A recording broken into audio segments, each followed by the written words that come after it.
सभी को नमस्कार। मैं राम कथा के कतिपय रोचक और अद्भुत प्रसंगों की चर्चा एक व्याख्यान श्रृंखला में करता रहा हूं जो इस YouTube के चैनल पर उपलब्ध है। उपवन में बगीचे में गिलहरी को फुदकता हुआ देख करके मुझे एक प्रसंग याद आया। यह प्रसंग किसी रामायण में कदाचित नहीं है।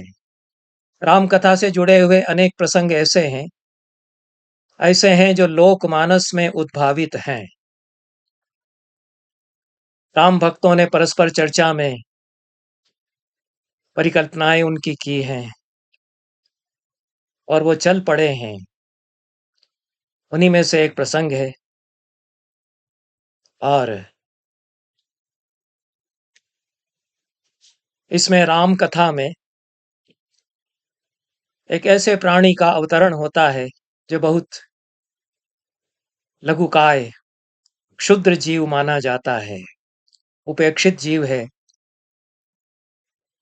पर सर्वत्र पाया जाता है हमारे देश में विदेशों में।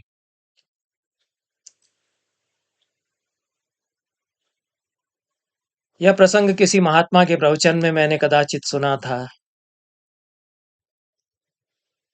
अथवा 65 साल पहले लगभग, या उससे भी कुछ पहले, कल्याण पत्रिका जो हमारे घर में आती थी उसमें कदाचित पढ़ा था। पढ़ो समझो और करो ऐसा एक स्तंभ कल्याण पत्रिका में हर महीने आता था। उसको मैं बच्चा था स्कूल में, पहली दूसरी कक्षा में, तो केवल वही स्तंभ में पढ़ता था। कदाचित उसमें पढ़ा हो या कहीं सुना हो, इसका स्रोत मुझे पता नहीं है। प्रसंग यह है कि सेतु बांधा जा रहा था। वानर समुद्र में पत्थर डाल डाल कर और सेतु बांध रहे थे, निर्मित कर रहे थे। एक गिलहरी थी, उसने देखा कि प्रभु राम के लिए कितना श्रम कर रहे हैं वानर, और मैं इतनी अल्पकाय जीव हूं, मैं कुछ भी नहीं कर पा रही हूं, तो मैं भी कुछ करूं। तो उसने अपने दोनों हाथों में छोटे छोटे कंकर उठाए और समुद्र की किनारे की तरफ, समुद्र के तट तक गई, और वो कंकर उसने जहां सेतु बांधा जा रहा था उस तरफ उछाल कर फेंके कि मेरी ओर से ये कंकर हैं। ऐसा हुआ, फिर भाग कर आई, फिर कंकर उठाए, फिर भाग कर गई, और जहां सेतु बांधा जा रहा था वहां उसने फिर उछाल कर कंकर फेंके। ऐसा उसने कुछ बार किया, और करते करते, भाग दौड़ करते करते वह थक गई। अब राम देख रहे थे, भगवान राम देख रहे थे कि ये गिलहरी है, वह कितनी चिंतित है कि सेतु बंध जाए, उसके लिए वह भी अपने कंकर छोटे छोटे फेंक रही है। तो उनको बड़ा स्नेह उमड़ा उनका उस गिलहरी के प्रति। थकी हुई गिलहरी बैठ गई थी पेड़ की छाया में कहीं। तो राम उसके पास पहुंचे, उन्होंने उसको धीरे से उठा करके अपनी हथेली पर रखा और दाहिनी हथेली की उंगलियां उसकी पीठ पर फेरी। तो कहते हैं कि गिलहरी के पहले धारियां नहीं थी, वो उन्होंने, राम ने जो उंगलियां अपनी चार उस पर, या पांचों उंगलियां उस पर इस प्रकार से फिराई, उससे वे सफेद धारियां, श्वेत रेखाएं उसकी पृष्ठभाग पर बन गई। उदर पर तो नहीं है। हो सकता है कि किसी बच्चे ने माँ से पूछा हो कि माँ, गिलहरी की पीठ पर सफेद धारियां क्यों होती हैं। तो माँ ने और कुछ नहीं सूझा तो यह कह दिया होगा कि ये तो भगवान राम जी ने उसके ऊपर हाथ फिराया था, उसकी धारियां हैं। ऐसा समझाने के लिए हमारे बड़े बूढ़े राम से जोड़ देते हैं कोई भी बात, किसी भी बात को। हो सकता है कि ऐसा हुआ हो और ये प्रसंग चल पड़ा हो, पर मुझे स्पष्ट धूमिल सी स्मृति है कि मैंने कहीं पढ़ा भी है यह प्रसंग। और यह भी स्मृति है कि मैंने इसका बड़ा सुंदर चित्र भी देखा है। गीता प्रेस से जो चित्र आते थे, जो कैलेंडर उन चित्रों के आधार पर बनते थे, उसमें राम की हथेली पर कोई गिलहरी बैठी है और उस पर वे अपनी दाहिने हाथ की उँगलियाँ फेर रहे हैं। ऐसा कहीं कोई चित्र मैंने देखा है। अब ये 65 से ज़्यादा वर्ष पहले की बात है, 60 65-70 वर्ष पहले की बात है। वाल्मीकि रामायण में, तुलसी रामायण में, कंब रामायण में, कृत्तिवास रामायण में, प्रसिद्ध जितने रामायण काव्य हैं, उनमें इस प्रकार का कोई प्रसंग नहीं आता। ये तो जनमानस की परिकल्पना है। पर बड़ा सुंदर लगता है क्योंकि गिलहरी का यह स्वभाव है। गिलहरी को जो हम लोग देखते हैं, वैसे तो चौपाया जीव है, चारों पैरों से दौड़ती है और दोपाया होने का प्रयास वह करती है। यह गिलहरी की विशेषता है। वानर जाति के पशुओं में भी यह बात है कि वे चारों पैरों से ही भागते हैं। आवश्यकता पड़ने पर पिछले टांगों पर चल करके अगली टांगों को हाथ की तरह उपयोग कर लेते हैं। पेड़ का सहारा अगली दो टांगों से लेकर के उनको हाथ बना लेते हैं। ऐसा वानरों में भी हमने देखा, लंगूरों में देखा। हम लोग भी मूलतः वानर रहे होंगे और चौपाए ही हम लोग रहे होंगे। चौपाए से दो पाए जब हम हो गए तो बड़ी क्रांति हुई हमारे समाज में और मनुष्य बनने की दिशा में हम लोग आगे बढ़े। बहुत पहले ऐसा हुआ होगा। गिलहरी इस दृष्टि से मनुष्य समाज के बड़ी निकट है कि वह भी अगले दो पैरों का हाथों की तरह प्रयोग करती है। गिलहरी को प्रायः देखा जाता है कि वह अगले दो पैरों के पंजों को हथेलियां बना लेती है, हाथों की तरह प्रयोग उनका करने लगती है और उसमें वह खाद्य सामग्री लेकर के अपने मुंह उसमें डाल करके चुगती है दाना। वह जमीन से सीधे कदाचित नहीं चुगती, वह हाथों में समेट करके फिर हथेली में मुंह लगा करके और उस तरह से खाती है जैसे कि कोई हथेली में रख करके भी कभी कभी हम चरणामृत लेते हैं, लेकिन वह दोनों हथेलियां जोड़ करके अंजुरी जो है उसमें अपना मुंह डाल करके और दाना चुगती है। तो इस स्वाभाविक मुद्रा को देख करके कदाचित यह कथा किसी के मन में उपजी होगी कि वह हथेली में कंकड़ उठा करके भाग कर जा रही है। कल्पना ही है। राम कथा के तो अनेक अनंत रूप हैं और कोटि कोटि कल्पों में हरि अवतार लेते रहते हैं, कई लीलाएं करते हैं। तो किसी कल्प में यह लीला हुई होगी ऐसा मान लेना चाहिए। जब तुलसीदास बता गए हैं कि अगणित कल्पों में अगणित लीलाएं प्रभु करते हैं, करते रहेंगे, तो गिलहरी जो है वो करपात्री हो जाती है। करपात्री जी तो एक हाथ में रोटी रख करके दूसरे हाथ से खाते थे। यह दोनों हाथों को करपात्र बना लेती है गिलहरी। तो यह गिलहरी को लेकर के यह एक प्रसंग है और हो सकता है कि मेरे वक्तव्यों को सुनने वाले कुछ बहुत सजग सुधी जन हैं, वो इसका संदर्भ निकाल के बता ही दें कि अमुक स्थान पर आया है, बता दें तो बहुत अच्छा है। मेरी रुचि उतनी नहीं थी इस प्रसंग में। मेरे मन में कई वर्षों से यह प्रश्न रहा कि गिलहरी को संस्कृत में क्या कहते हैं, और बहुत पहले आधुनिक संस्कृत साहित्य में चिक्रोड़ शब्द का प्रयोग देखा और कोशों में ढूंढा तो प्रायः आमतौर पर कोशों में यह शब्द नहीं है।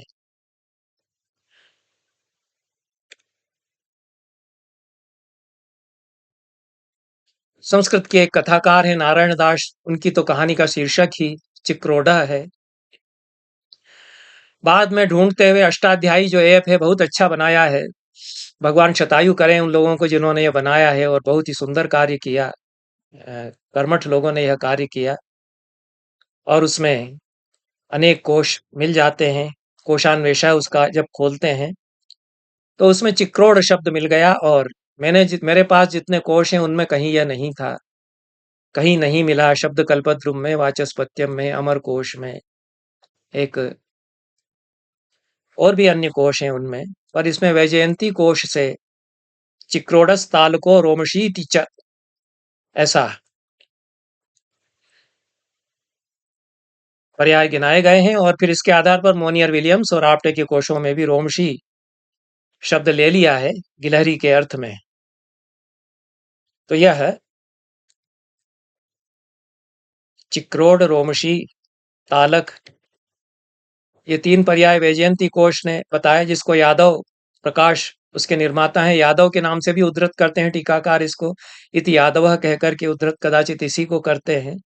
और यह अमरकोश के बाद का है, 10वीं से 14वीं शताब्दी के मध्य का माना जाता है, परवर्ती है। इसलिए मेरे मन में जिज्ञासा यह रही है कि कब यह शब्द आया हमारे साहित्य में, वो प्राचीन साहित्य में क्यों नहीं है। वाल्मीकि रामायण में तो है नहीं गिलहरी के लिए चिक्रोड, कालिदास में नहीं है, अश्वघोष में नहीं है। माघ के लिए कहा जाता है कि नव सर्ग गते माघे नव शब्दों न विद्यते। 9 सर्ग अच्छी तरह से तैयार कर लो माघ के, तो संस्कृत का कोई भी शब्द अपरिचित नहीं रहेगा, सारा संस्कृत शब्द भांडार हृदयंगम हो जाएगा। पर माघ में भी ये शब्द नहीं, भारवी में नहीं। बाणभट्ट के बारे में कहा जाता है कि बाणोच्छिष्टम जगत सर्वम, उन्होंने तो कुछ छोड़ा ही नहीं है। और बाण की तो विशेषता ही है कि वो जंगलों का वर्णन करते हैं तो एक एक वनस्पति, पेड़ पौधे, पशु पक्षी सबको गिना देते हैं, कुछ भी नहीं छोड़ते हैं। और ऐसा गहरा सूक्ष्म पर्यवेक्षण उनका। और जहां तक कादंबरी और हर्षचरित का मेरा अध्ययन है, जो 2 उनके गद्य काव्य हैं, चिक्रोड़ शब्द उसमें बाणभट्ट में भी नहीं आया। भवभूति दंडकारण्य का वर्णन करते हैं उत्तर रामचरित में, किसी को नहीं छोड़ते हैं। वहां तो मयूर थिरक रहे हैं, सीता उनको नृत्य करा रही हैं, वो भी हैं। श्याम जम्बू वनांत हैं, वेतस कुंज भी हैं, वृक्षों के भी नाम गिनाते हैं, पशुओं के पक्षियों के नाम गिनाते हैं, यहाँ तक कि त्रश्यत भी प्रतिसूर्य कई रजगरस स्वेदत द्रव पीयते। ऐसी भीषण गर्मी है कि गिरगिट अजगर की काया से जो पसीने की बूंदें टपक रही हैं, उनको उसकी नीचे जाकर के और एक एक बूंद चाट रहा है।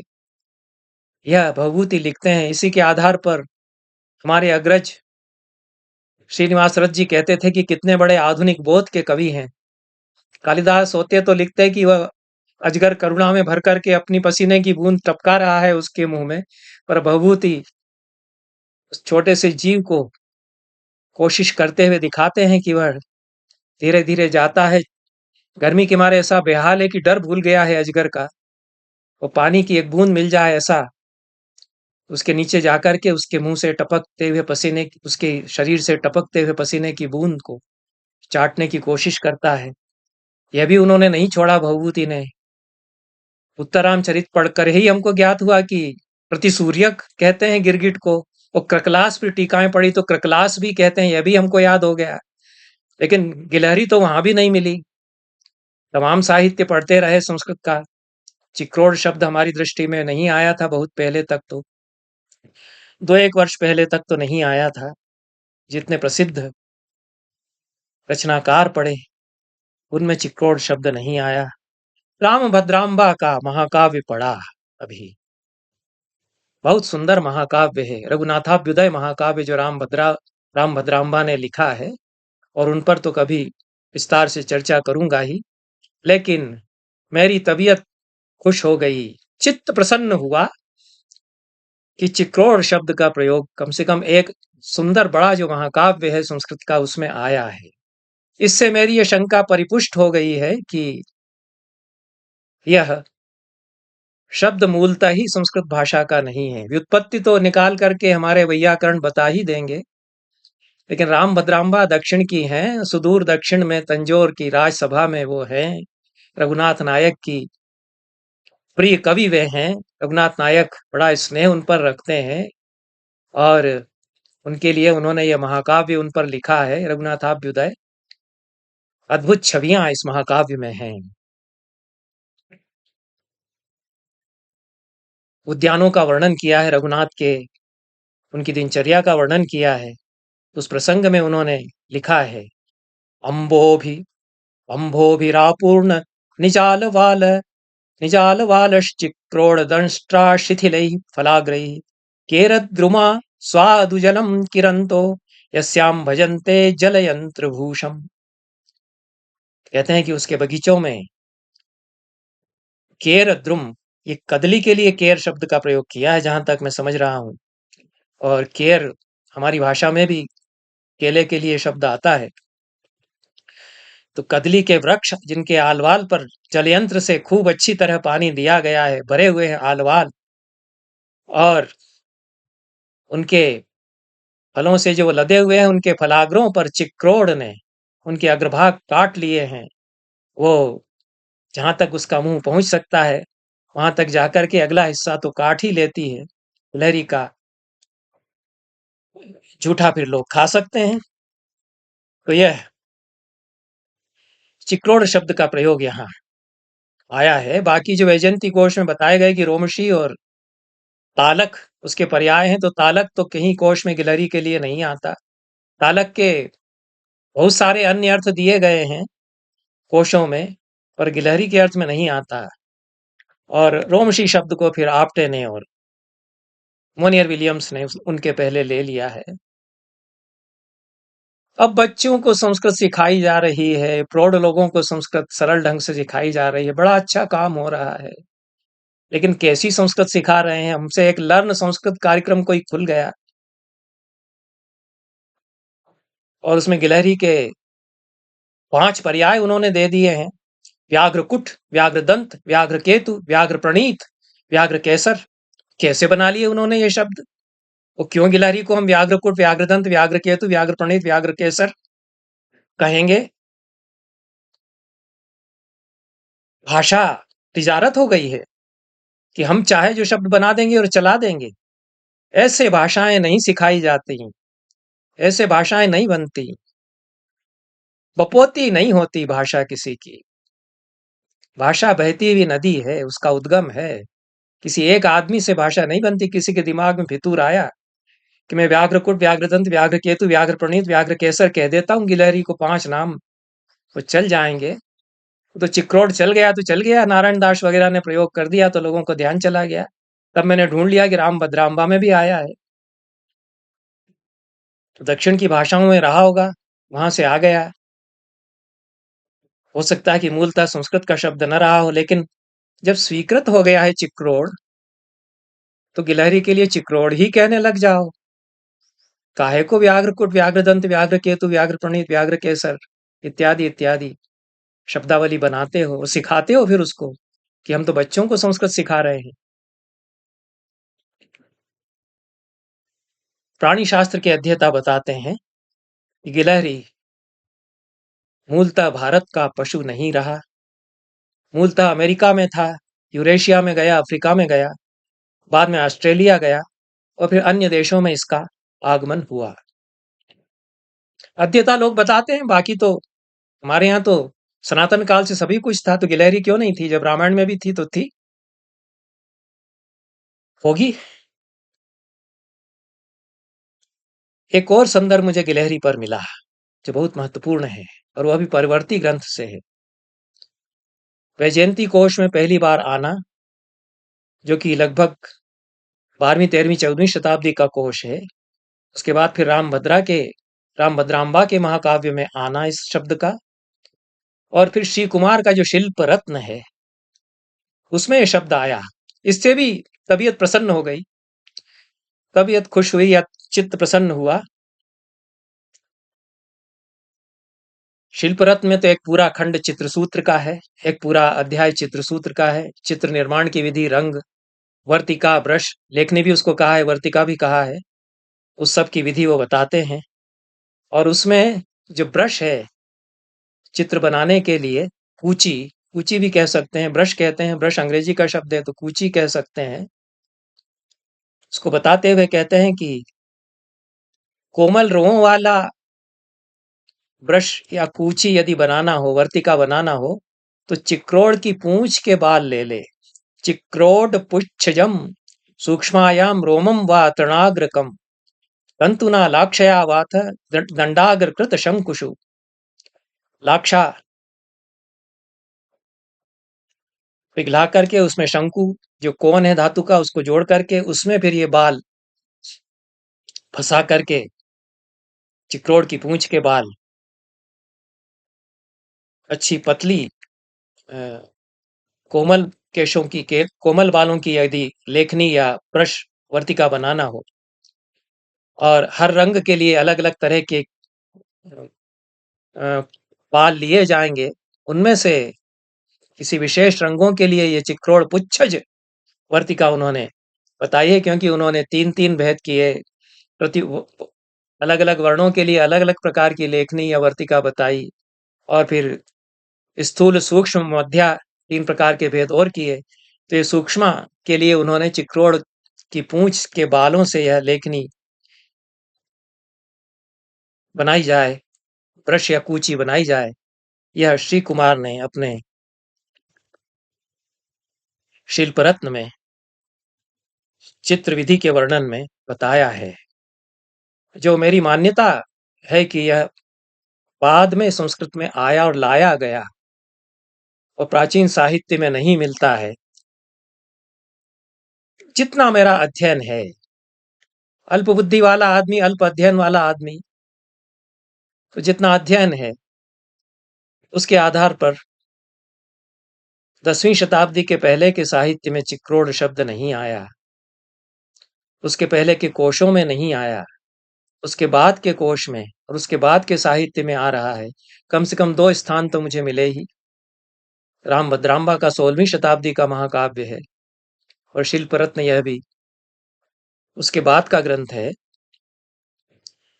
इसमें उसके पहले जितने ग्रंथ हैं चित्र संबंधी, सबसे प्राचीन विष्णु धर्मोत्तर पुराण का चित्र सूत्रम है। विष्णु धर्मोत्तर पुराण में कई कई अध्याय चित्रकला को लेकर के हैं, और उनमें भी वर्तिका लेखनी बनाने की विधि है, और उनमें चिक्करोड़ पुच्छज वर्तिका का उल्लेख जहां तक मुझे स्मरण आ रहा है नहीं है।